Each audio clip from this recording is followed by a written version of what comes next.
You get used to the rhythm of nights in the ER. By 2 in the morning, the fluorescent lights feel harsher. The monitor's hum becomes almost hypnotic. And every sound, the rattle of a gurney, the cough of a patient, seems sharper, as if the building itself is awake and listening. I'd worked enough overnight shifts to know how the storm outside played tricks with the power. The lights dimmed, buzzed, flickered, nothing new. What was new that night was the man they wheeled in to Base 6. He came in with the rain still clinging to him. No wallet, no phone, nothing to identify him. His clothes were plastered to his skin, so heavy with water that the gurney sheet soaked through before I'd even pulled gloves on. The admitting clerk hadn't even finished the intake when I leaned close to check his airway and heard him whisper. Not groaning, not muttering. Whispering my name. Haley. Crisp, deliberate, like he'd known it before I leaned over. I froze just long enough for Tara, the charge nurse, to notice. "You good?" she asked without looking up from her chart. I nodded because what was I supposed to say? That a half-drowned stranger knew me? We started working. His body was cold, unnaturally cold. Not the clammy chill of shock, but like he'd been lying in deep water for hours. His pulse barely registered under my fingertips, and when Dr. Colin Price stepped in, his usual brusque tone cracked for the first time I'd ever heard. "Get the monitors on him, now." That's when things slipped sideways. Every monitor in Base 6, pulse ox, cardiac, even the portable EKG, flatlined. Not erratic, not unstable, just a clean, unwavering 0. But his eyes tracked me the entire time. I'd tape down an IV, look up, and he'd be staring, not blinking, not moving, just watching. And when I leaned close again to check his pupils, that same whisper, "Haley." Dr. Price kept barking orders like the noise could make the readings change. Tara adjusted leads, swapped cables, restarted machines. Nothing. I remember how loud the rain was on the roof, hammering like it wanted in. And in the gaps between thunder, I swear I could hear dripping inside the bay, though the ceiling tiles were dry. At 3:17 a.m., Dr. Price finally called it. Time of death. He stepped back, scribbled the note with the efficiency of a man who'd done it hundreds of times. I stayed, like I always did, to tidy the body, cover the face, give him some dignity before housekeeping came. But when I smoothed the sheet over him, it didn't fall the way it should have. The weight was wrong. The bed sagged heavy as if someone much larger still pressed into the mattress, though the man lying there couldn't have weighed more than 150 pounds. When Miguel Alvarez came in with his mop bucket, he frowned immediately. "It smells flooded in here," he said. "Not blood, not antiseptic. The smell of wet wood, mildew, stagnant basement water." He wrung out his mop and froze. The water in the bucket had gone cloudy, with ice forming at the surface in the middle of July. He left the room pale and shaking, muttering prayers under his breath. The body went to the morgue tagged as John Doe. Paperwork said hypothermia, exposure. Nothing about the way his eyes never shut all the way, or how the sheets were sodden again when we stripped the bed, leaving my hands raw from the cold. Nothing about how the storm outside seemed to hush the moment we zipped the bag closed. In the weeks that followed, Base 6 developed a reputation. Puddles would appear on the linoleum even after fresh waxing, spreading under the gurney rails without source. Patients moved there complained of damp blankets, of dripping sounds at night. Dr. Price, who never believed a damn thing he couldn't chart, was the first to mutter one night when he stepped in to check vitals, "Why does it smell like a basement in here?" Tara shut him down quickly, but I caught the look in her eyes. She'd smelled it too. And me, every storm since, when the power dips and the lights flicker, I swear I hear it again. That whisper threaded under the alarms, softer than breath but sharp as glass. "Haley." I've worked this ER for 7 years. I've sat with dying patients, coded dozens, seen things I'd never tell my family. But I can't explain why that man knew my name. No one recorded it, no one ever wrote it down. He came in nameless, left nameless, yet the hall still carries it when the thunder rolls, that voice finding me from Base 6, the syllables of my name rising through the hum of the monitors like he's still waiting for me to answer. Hello, YouTube family. Thanks for watching. Big love to our subscribers. You keep this channel alive. Only about 20% of viewers are subscribed, so if you enjoy the chills, hit that subscribe button. It's quick, it helps a ton, and it means more stories coming your way. See you in the next one, if you dare. I shouldn't be writing this, but the words won't leave me alone. I've been carrying them in my head too long, and they feel heavier every shift. If anyone finds this, maybe you'll understand why I can't keep doing this work, why I can't stay in the ER anymore. Maybe you'll think I've lost it, and maybe I have. But it all started one night when things were too quiet, the kind of stillness that makes fluorescent lights buzz louder than they should. It was 2:13 a.m. I remembered the clock because I'd just finished charting vitals on a patient with chest pain, and the paperwork was a mess of half-scribbled notes. Trauma 2 was empty, bed stripped, monitor dark, only the faint disinfectant smell hanging in the air. That's when I heard it. A whisper. Not words at first, just a soft thread of sound like breath sliding across tile. I thought maybe Ethan was in there checking equipment. But when I stepped inside, the room was hollow. The air felt wrong, too heavy, as though someone had been speaking and cut off the second I crossed the threshold. I backed out and told myself it was the vent system, nothing more. We all have rules in this job. Mine was simple. Don't let superstition creep into the work. You see too much blood and broken bodies, you learn to lean on protocol. You lean on the clock, on the order of steps. But that night, I broke my own rule. I lingered in the doorway of Trauma 2 and actually listened. That's when the whisper came clear. 2 words. 7 minutes.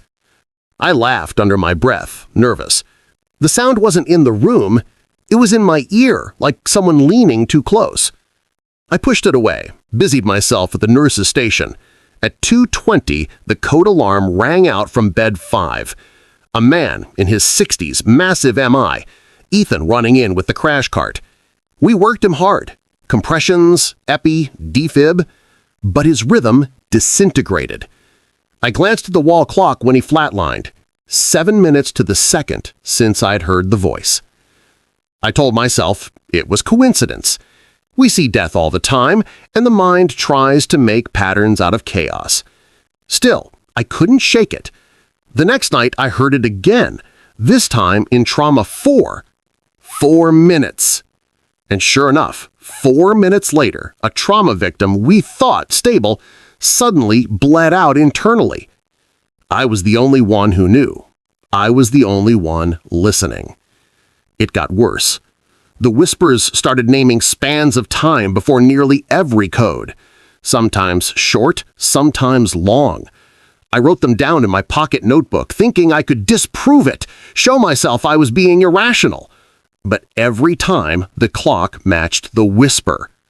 Janice noticed me once, scribbling in the margins before a code even started. She gave me this odd look and said, "Clara, why are you writing down times before the doctor calls it?" I didn't answer. What could I say? Ethan brushed me off at first, told me I was overworked. But one night, just after 3, a patient's sat dropped hard. We scrambled, intubation tray ready, and I saw Ethan freeze mid-motion. Afterward, when the room cleared, he asked quietly, "Did you hear that? Like counting?" His voice shook. I didn't have to answer. He knew. And then there was Kyle. He brought in a young woman after an overdose. She was barely holding on. I heard him again, 2 minutes, as he rolled her in. He saw my face and pressed me, and I told him. Against every rule, I told him what I'd been hearing.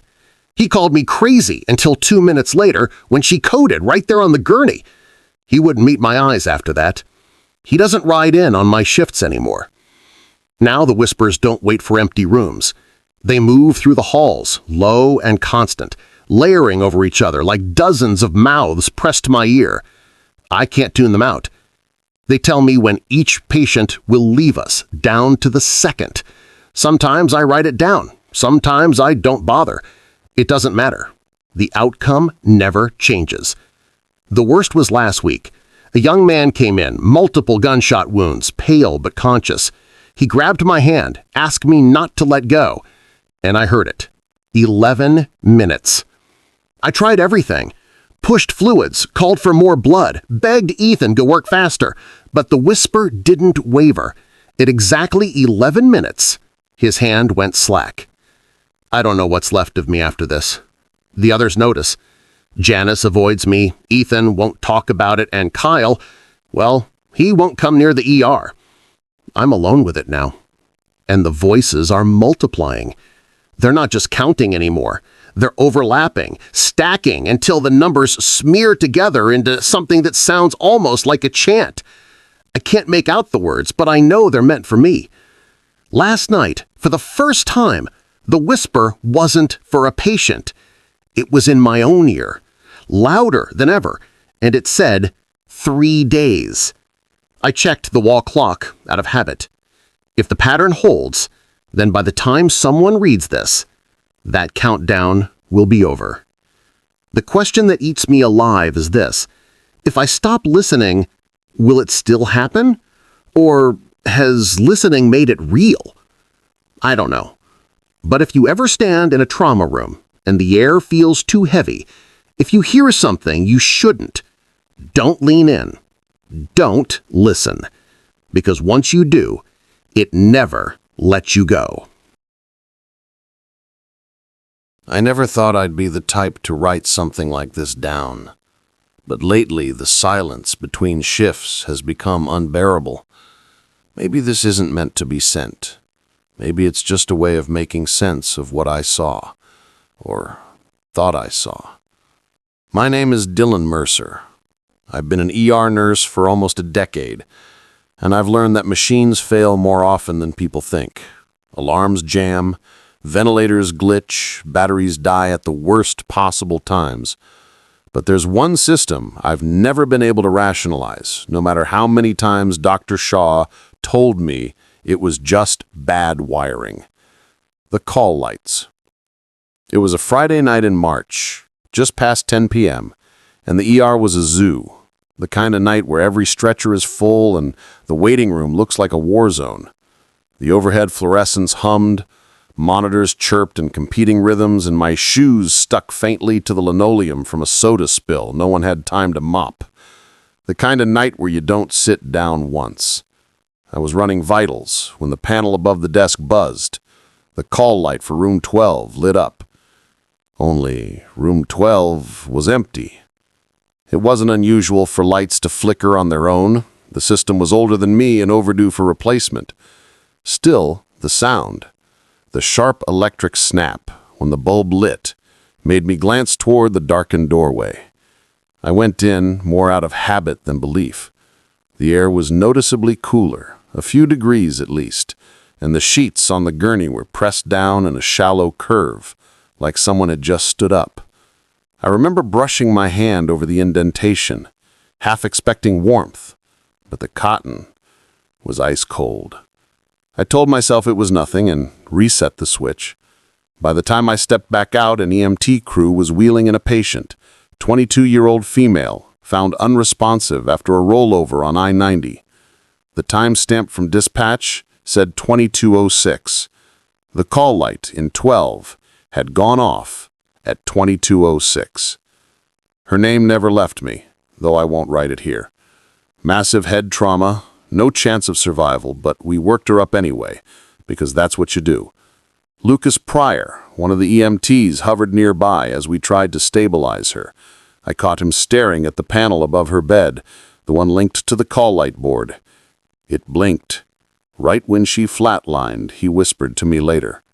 Dr. Shaw waved it off when I mentioned it. Coincidence, Dylan. Don't go looking for patterns and chaos. I wanted to believe her. I really did. But then, an hour later, room 12 lit up again.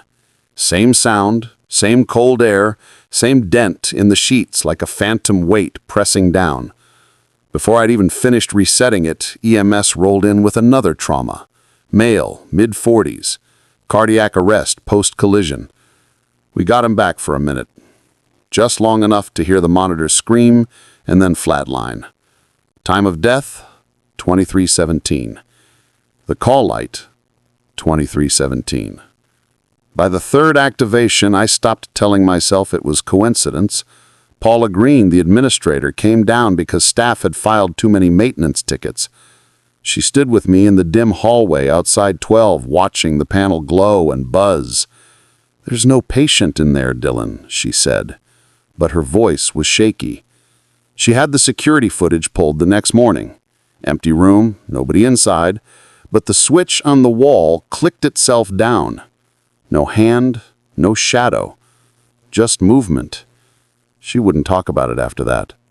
The worst part wasn't the deaths, though death is constant in my line of work. The worst part was the timing.